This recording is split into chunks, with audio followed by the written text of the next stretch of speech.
4 মাস পর লন্ডন থেকে দেশে ফিরলেন বিএনপি চেয়ারপারসন বেগম খালেদা জিয়া। মঙ্গলবার সকাল 10টা 43 রাজধানীর হযরত শাহজালাল আন্তর্জাতিক বিমানবন্দরে তাকে বহনকারী কাতারের আমিরের বিশেষ ফ্লাইটটি অবতরণ করে।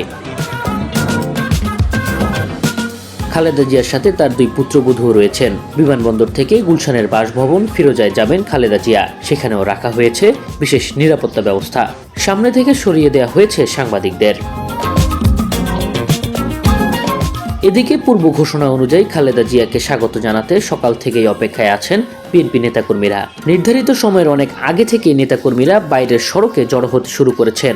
দলীয় ও জাতীয় পতাকা হাতে রাস্তার 2 পাশের ফুটপাতে অবস্থান নিয়েছেন তারা। শুধু বিমানবন্দর নয়, খিলক্ষেত, কুড়িল বিশ্ব রোড, বনানী থেকে শুরু করে একেবারে গুলশানে খালেদা জিয়ার বাসভবন পর্যন্ত বিএনপি নেতারা রাস্তার 2 পাশে অবস্থান করছেন। সেখানে তারা বিভিন্ন স্লোগানও দিচ্ছেন।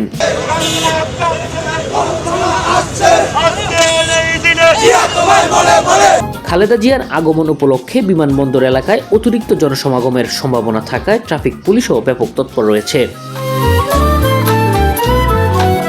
Desk report, GTV New York.